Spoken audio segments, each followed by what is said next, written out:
This afternoon, really my job for the next 20-25 minutes is to showcase some leadership in an area that is clearly going through unprecedented change. The retail world is going through not just unprecedented change, but unprecedented disruption from both a customer journey and a technology infrastructure perspective. The Middle East, as we know, is predominantly still a bricks and mortar region, while the MAL experience continues to lead the world and enhance its position within the fabric of society. But two things are happening. The importance of omni-channel customer experiences continue to grow, allowing customers to shop when and where they want. Secondly, e-commerce is continuing to accelerate as choice, technology, and the experience improves. Whether you look at the stats around the percentage of internet users that make purchases online, the share of B2C e-commerce retail as a percentage of total retail sales, or the percentage of the products purchased online in the UAE that were sourced from outside the region, it feels like the Middle East is capturing just a fraction of its e-commerce potential. But many barriers to acceleration still remain, as we know, from customs and logistics policies to payments and IT infrastructure limitations. But it's clear, again, as we all know, that we're seeing a huge shift towards e-commerce. It is a rapidly accelerating and critical part of our commercial and our consumer futures. And in a region where e-commerce has unparalleled opportunity to grow at a time of significant economic pressure that we're all feeling, Publicis Group has spent over a year building an end-to-end solution that provides management and optimization at the intersection of sales and marketing. Our collaborative commerce framework is committed to providing efficiencies to brands, allowing growth to be unlocked. Because it's our responsibility, and many of the partners in this room today, it's our responsibility to partner with businesses to deliver growth by building their e-commerce presence either directly for consumers or through appropriate partners. So as I said, for the next 20 minutes, I believe we have the privilege of hearing the very latest from three communication industry leaders, who as individuals and as part of dynamic businesses are at the heart of this commerce story of transformation. Firstly, it's a privilege to welcome Warwick Godfrey, Senior Regional Marketing Director at Souk.com, at what is clearly a transformational time for this business. As Warwick enters the stage, Souk.com, as you all know, is the largest e-commerce platform in the region, connecting some 75,000 businesses with consumers to buy their goods with over 2 million products across 30 categories. It has traditionally been known as the Amazon of the Middle East. Maybe that's why on March 28th, 2017, Amazon.com Inc. Confirmed it would be acquiring Souk.com for an unknown value. But a source close to the Wall Street Journal estimated it at about $700 million. Maybe we'll find out a little bit more today. Welcome, Warwick. Have a seat. It's also my great pleasure to welcome Christian Anderson, Director of Portfolio Marketing at IBM.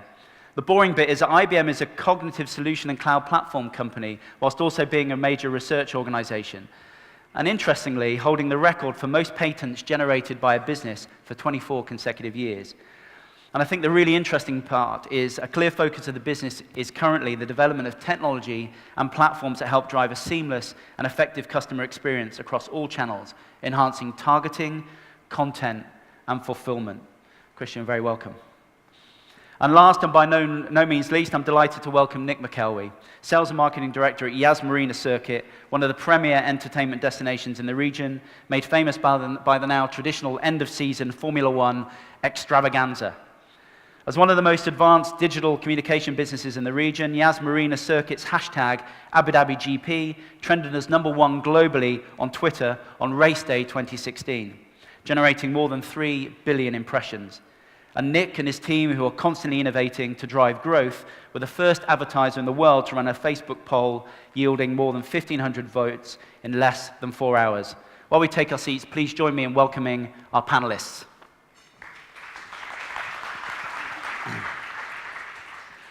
So, gents, as we get, maybe just as we get comfortable, maybe a question for all of you that I will chuck first at you, Warwick. But from where each of you sit inside what we've talked about as sector-leading and arguably, in different ways, transformational organizations, which heading should we believe? Because I've read many. That the Middle East is leading the way in e-commerce, or that for many reasons, some of which I described briefly, it's far behind other areas of the world, albeit full of opportunity? Which one should the audience believe? I'd be more inclined to go for the first one, but it's not without its challenges, right? And I think that it's a very different market. You can't treat any market within the Middle East the way you treat the States or even India or South Korea, for example. I think a lot of the opportunity that sits in this market is actually born out of its nuances.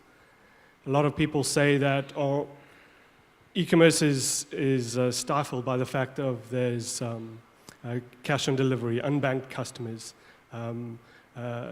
Whereas I see it, there's also a lot of opportunity in that. There's less risk in COD, and our ability to cater for the markets really helps us succeed. And if you look at the other things about the UAE, for example, or Egypt or Saudi Arabia, it's a very, very high mobile component. And we're in a more healthy place than most e-commerce businesses, even in the States, for example. For Souk alone, we're approaching well over 60–70% of our GMV and traffic and consumer engagement is actually happening via our mobile app. So we'll get back to mobile, because clearly it's a distinct opportunity here as you read every stat in the UAE and KSA. We'll get back to that, but Christian, IBM are a global business, so they're about global infrastructures and best practice. So yeah, from our point of view, you can look at the market numbers, right? You can say e-commerce is only representing 2%, right, of this. It's like 5.6 billion, right? It will even quadruple, so the growth is immense. But that still means in 2 to 3 years, we will only still see less than 10% of the total retail business going through e-commerce, right? And that is significantly lower than what you see in the West. But just as we heard here, I think there is a great opportunity for us here, and it cannot be ignored by anyone, right? But the fact is still that in 2 or 3 years, 90+% of your sales will still go through bricks and mortar, right? The funny thing is, although, that if you look at the decision making and what all of us does when we buy something, for B2C, 70% of what we buy is actually influenced via digital media or online, right? So you cannot ignore the online channel, and if you choose to participate in a marketplace like Souk, you have your own web shop up, or you're going to have, of course, a brick and mortar store. I think you need to integrate all of these. You need to have a seamless experience. How can you actually do that? That also depends, of course, on your underlying infrastructure in terms of this. Another interesting fact is actually that those buyers who buys from different channels, sometimes you buy from the web, sometimes you go to the shop. Those kind of shoppers are extremely important because they buy 3 times as much as a single channel buyer, right? So these are the guys you need to get a hold of. And from my point of view, if you're not started already, you need to get your e-commerce capabilities up, both your own shop, participating in the marketplace, having your store. Then it will be a matter in terms of how you scale this, because the direction is clear, right? It will go towards e-commerce and it will be rapid. Okay. But the fact is you will have to scale it because it will still be 5–10 years before you hit the inflection point of where you don't need the brick and mortar. And that omni-channel discussion is a full day's conference. We can take that later. Full day's conference in itself, but Nick, if we just think about Yas Marina is so much more than F1. You think about F1, you're a naturally digital business. Your communication is heavily digital, yet you also rely on kind of more traditional offline media to drive engagement. But you're not bricks and mortar in a way, yet you do have this physical experience. How does that story play out for you? Yeah, man. Yeah, I think it's important to. I mean, obviously at Yas Marina Circuit we have the Grand Prix, but we have 500 events a year at Yas Marina Circuit, so that would split between 3 business units or 3 business segments. Our public events, of which F1 is one, but we have a number of other public events, whether they're motorsport or non-motorsport. Our health and fitness program is huge, as hopefully all of you will be aware of. Then we've got our retail business and our corporate business. anywhere that we have digitized our business, it has unlocked significant new revenues for us. There are certain areas of our business we don't necessarily want to digitize. For example, on the corporate side, we want to maintain that direct relationship because for the most part, if it's a low frequency, high value product, we want a direct relationship with that customer because we don't want to sell them as Yasmin Circuit, just a venue. We want to sell them, I mean, the layout of this room, for example, it's very creatively presented. We have a full event department. So going to our venue customers, if you like, we need to upsell them into, well, what are you trying to get out of this conference? How can we help you deliver it in a more creative, interesting way so that we deliver on your results? So digital doesn't really help us on that. Where it does help us, say, for example, on the retail business, it's transformed our business. And we're probably 50% overall, we're probably 50% digital. As a brand, our marketing is 80%, and we'll increase that to 90% by 2019. So we increase it. So we're almost exclusively an online marketing brand. Content marketing is how we engage our audiences. But what we deliver and how we generate the revenue, how we generate the value, then that's probably an equal mix of offline and online. But it's responded very positively where we've pushed our online business. Okay. So there's a question coming around data, because I don't want to not get on stage and give you the opportunity to talk about data, but data is human insight. Data is understanding the customer more effectively, because I know differently in each of your businesses you do it very effectively, and there's too many stories about data and people not delivering on it. So I want to hear on that, but I can't get a senior guy from Souk.com on stage without saying, and asking a question that everyone wants me to ask. What is the latest on Amazon Warwick? What can you tell us? Any scoops? Has everything just got bigger, scarier, faster, and more interesting? What's the latest? So you guys only just found out about this a few weeks ago. A lot of work has actually gone into this over the past over 9 months. It's an extremely exciting time, if you can imagine, for Ronaldo and everyone at Souk.com who have put a lot of effort into this story and building a brand that has achieved what Souk has achieved over the past 11 years. So I won't go into details about what Amazon are doing with us at this specific time. I think a lot will become very clear to everyone as time goes on.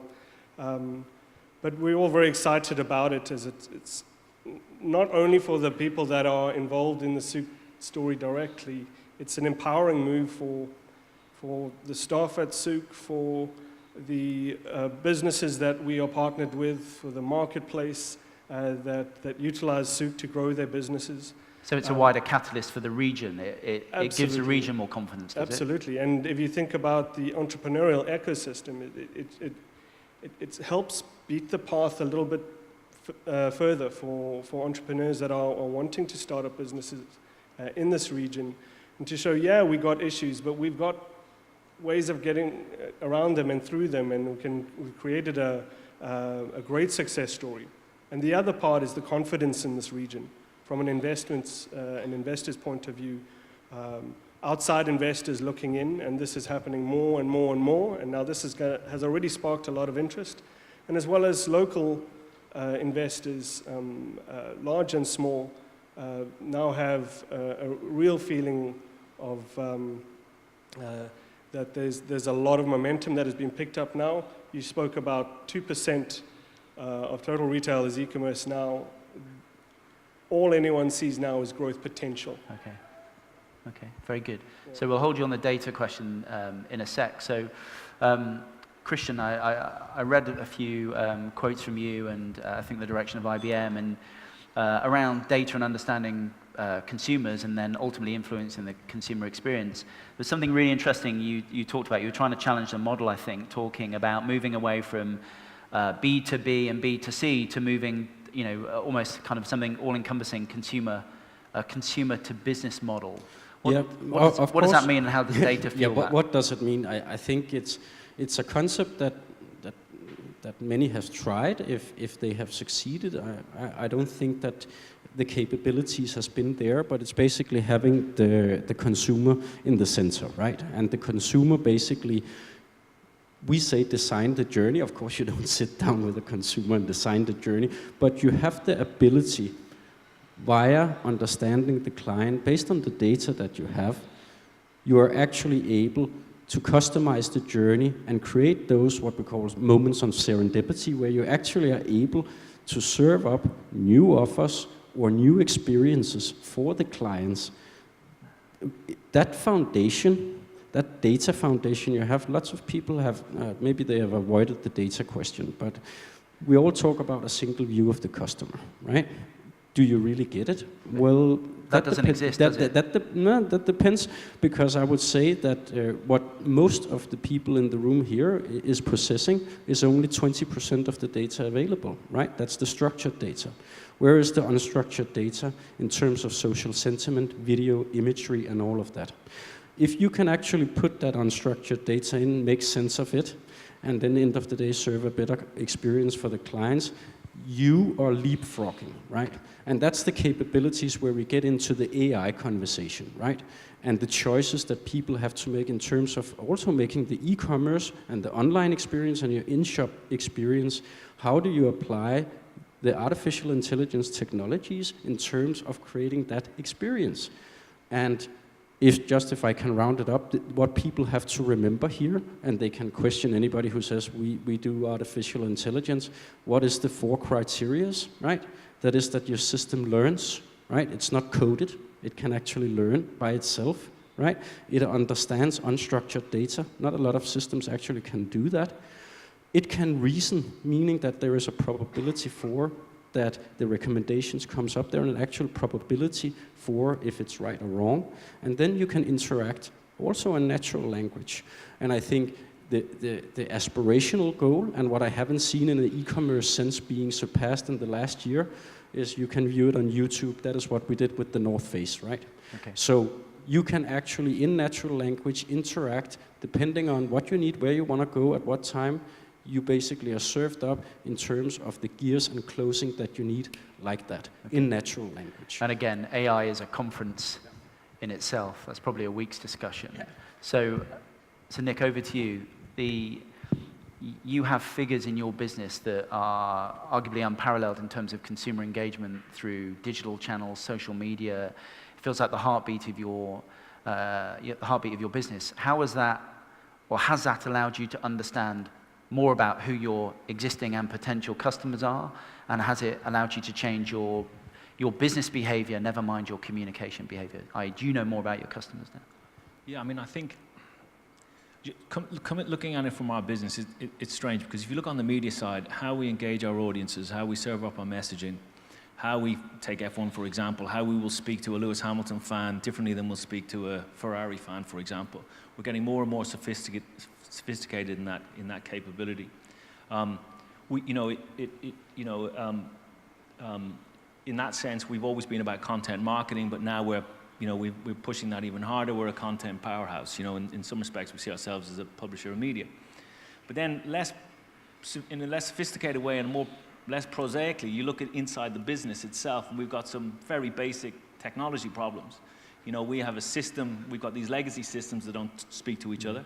So although the ability to generate data and develop a sophisticated product is there, actually there's some real basic hurdles that need to be overcome. The infrastructure is not. Yeah, I mean, just to connect, we've got a financial system, we've got a track booking system, we've got an internal resource, technology to manage our resource and the requirements from the rest. It's a 200 people business, And you get little things like, we know that we can engage almost exclusively our audiences online. But take, for example, an F1 customer, we cannot give them the ability to choose their seat online. So they can choose an area, they can choose a specific grandstand, they can choose a specific area, but they cannot choose a specific seat. They have to push into our call center if they want to do that. That's a really unsophisticated, simple piece of technology. And then they get a different experience at the call center, and then that's fulfillment. And you break that customer, you can break that customer journey. On the retail side, we have it seamless. Absolutely, we can manage it almost exclusively. The engagement is online, and the business is online as well, which is exactly what we'd want it to be. It's high frequency, low value. So we've got some, the single customer view for us, absolutely, and you can get it to a very sophisticated level. But in a business where, for example, we have on-sellers. On-sellers are a significant part of our business. but we don't have unified contracts. So we might have a contract for F1, and then we've got a contract on retail. So we don't even have a single customer view of our own stuff. It's hard for you to be joined real up, basic. never mind the... Yeah, so we don't, we're not thinking about, we don't think about the sort of stuff Jeff Bezos thinks about, on a daily basis. Ours are really fundamental, mundane stuff, and actually that is the secret to unlocking or transforming into in e-commerce. Yeah, I get that. So I'm thinking, Warwick, you're the guy in the room who's sitting on the most data, arguably. So how are you using that to sell more products to more customers and also becoming a more attractive partner and advertising opportunity for other businesses? So the secret there is in relevance, and of course that all stems from data. So over the past kind of year, we've really nurtured our own products and services that we offer big brands that we work with, and ultimately with all this data to make it as operational as possible. In fact, not even that long ago, the data that Souk held was very fragmented. It was you've got data coming in from customer service, CRM engagement, social activity, purchasing history, and just browsing history and various engagement points that weren't coming into one central data warehouse. And so over the past kind of 18 months, really, a lot of work has gone into this. Yeah. And what has stemmed from that is a couple of things. One that I'm particularly proud of is that we've turned off mass communication. Now that for an e-com company is a big thing. Considering the sheer amount of customers that we have, a lot of people think, all right, well, if you've got a 20 million database, just email them all and you'll make millions. It doesn't work that way. But we're actually increasing the volume that we communicate, but per person it's becoming more relevant. So one of the use cases that we've actually been doing with one of the major FMCG players, we've partnered with them over the last 18 months, and it's diapers. It's a replenishable product. It's a large, chunky package that you don't necessarily want to pick up in your convenience shop. And what we've done is we've used the data to really empower the way we communicate to people who we identify as parents of young children, or babies. And so what we do there is we'll say, okay, when you've purchased a newborn size of Pampers, we then calculate how many you've purchased and we do a countdown. And we can say, if you've bought enough for 45 days, we will remind you within 1 week from those 45 days that it's time for a top-up. And within the app ecosystem, it's a couple taps and then you've reordered your product. The second part is to actually monitor this child's growth. And so within a few months of the newborn infant size, we will then send a message to the parents saying, child, or your baby's growing up so fast, time to upsize. Then when they're launching their swimming diapers, to say, all right, the weather is great outside, it's time to buy some swimming diapers. And so that is just one use case. Yeah. But it's centered around a parent through a specific time in their life. The true test for us is actually how to continue to be relevant to this person as their life is transient as you can all imagine, right? It's a great, I guess it's a great case study because it talks about intelligent use of data. It talks about delivering an immediate experience that is relevant, but also starts to talk about lifetime value of customers. So Absolutely. You've kind of 3 really important boxes. So maybe go around one more time with an open question, and then I'll, if we've got time, maybe Jeremy, if you want to ask if there's any questions from the floor. But I guess the question for each of you as we draw this to a close is what is your advice or your kind of plea stroke request, either to yourselves, to your businesses, or to some of the partners are out here, in terms of making a real difference in the next 5 years? It's easy, right? It's going to, e-commerce is going to quadruple, the market's going to open up, our legacy infrastructures are going to change. Everything's easy peasy. So what would your one piece of advice or your one request be? We'll come back round, and we'll start with you, Nick. What would? Well, I think it's not about the messaging, it's about the product. and the ability to customize the product. And we can do that to a large degree across all of our segments, F1 included. You know, we can to a reasonable degree, we can create a product around a customer segment, you know, for the Grand Prix, and we can create a high-value product. So it's in our interest to do it. So it's not about the customizable, segmented, hyper-targeted nature of the message. It's about the information we're pulling back, the product we're developing, and then pushing out to that customer. So there's a perfect loop, if you like, and that's the key thing. Don't think about it in terms of messaging. Think about it in terms of marketing and actually product development, which for us is the most transformative part of the business. And the reason I say this is that, you know, I've been at the circuit. When I joined the circuit, it was full of motorsport fans. Problem with motorsport fans, they're a niche audience. There's 7, maybe 10% of the population are motorsport fans. But also, motorsport fans think that everyone is a motorsport fan. So, you know, you literally, well, that's a great product, and let's do it, and then let's push it out to an audience. There is no understanding or no will to understand who's out there. So their starting point is never the consumer, it's never the customer, let alone, you know, so, and they don't go looking for the data because they don't think that they need to. So that's the transformation our business went through. It's revolutionized our business, increased it massively. Let's say e-commerce is a significant and growing part of our business, and all the areas of the business that we want to be digitized are pretty much fully digitized at this point. What we're looking to do is grow within that sector as the overall you know, e-commerce penetration increases. Very good. Christian. Yeah, so I think 3 points I mentioned. The first already, you if not started, that e-commerce journey needs to start now. But first of all, it's that customer experience across the channels, the omni-channel experience. You need to design that, right? There will still be a long time where we will have several channels that we need to accommodate in terms of ensuring that we get our revenues back, right? So that omni-channel experience, where we actually understand the client, is going to be key. Point number 2, everybody here and every market here will say they would love to tap into data. But the fact is, you either don't have the capabilities or the skills to do it today, to unlock the next natural resource in the world after oil, and it's data, right? So you need to ensure that you find whatever, IBM or another one, you can make your choices, but in terms of who you actually choose to partner with, who can unlock the potential of your data, because your data is going to fuel, of course, as we heard earlier, content is king, yes, of course, what you serve to them, but who do you serve, when and where?